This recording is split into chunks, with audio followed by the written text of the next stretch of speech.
Bonjour, ici Rich de Nachir. Bienvenue sur cette chaîne YouTube.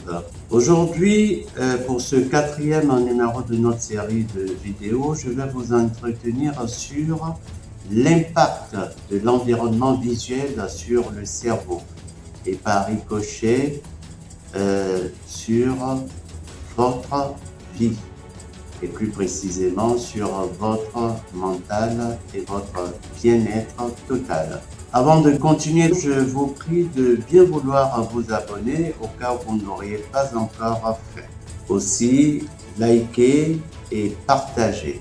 Comme je le disais tantôt, notre entretien de ce jour portera sur l'impact de l'environnement visuel sur le cerveau et précisément pourquoi un environnement visuel propre, beau et plaisant vous est utile.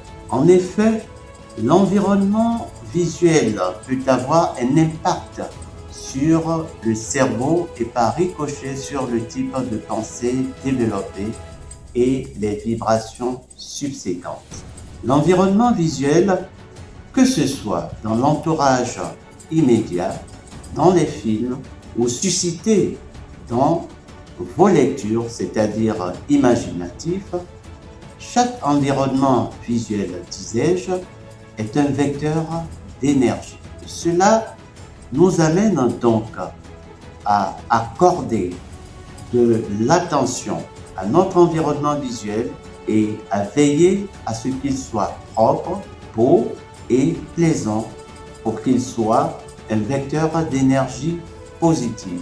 On peut dire qu'aujourd'hui, il est scientifiquement prouvé que l'environnement peut avoir une influence sur notre santé mentale, psychologique, émotionnelle et, in fine, impacter la totalité de notre bien-être.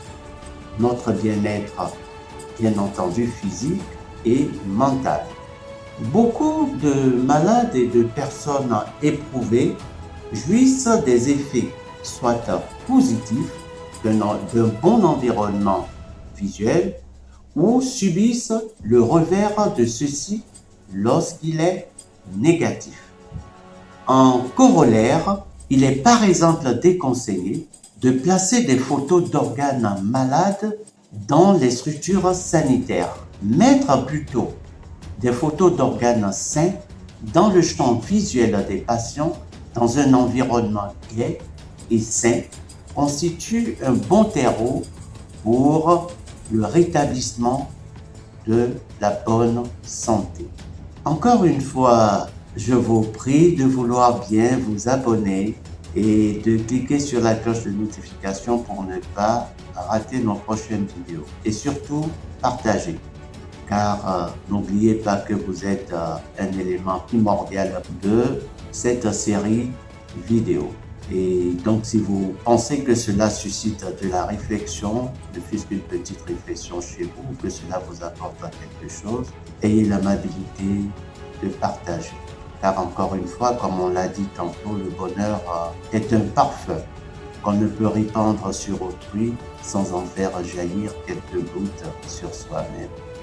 Pour continuer, notons que dans le numéro précédent, il vous a été demandé de recourir à un miroir franc pour vous autosuggestionner positivement et vous déclarer amoureux de vous-même. Ceci a pour effet d'augmenter l'estime de soi. Déclarez-vous donc amoureux de vous-même et ce sans condition. Dites par exemple, je m'aime moi-même sans condition. Ceci a pour effet d'augmenter l'estime personnelle et faites-le devant un miroir franc. Et qu'est-ce que c'est qu'un miroir franc? Un miroir franc est un miroir bien conçu, propre, non fêlé, ni déformant. Il a une fonction d'amplificateur d'énergie.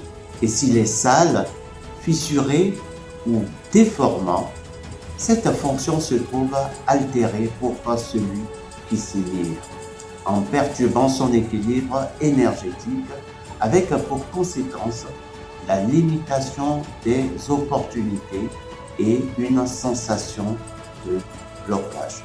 Soignez donc votre environnement. Veillez à ce qu'il soit beau, gai, propre et qu'il dégage, si possible, une odeur suave, telle un bon encens, un bon parfum de rose, une bonne senteur. C'est très beau et c'est beau pour le mental. Alors, je disais donc tantôt, soignez votre environnement visuel et jetez un coup d'œil sur la qualité du miroir chez vous.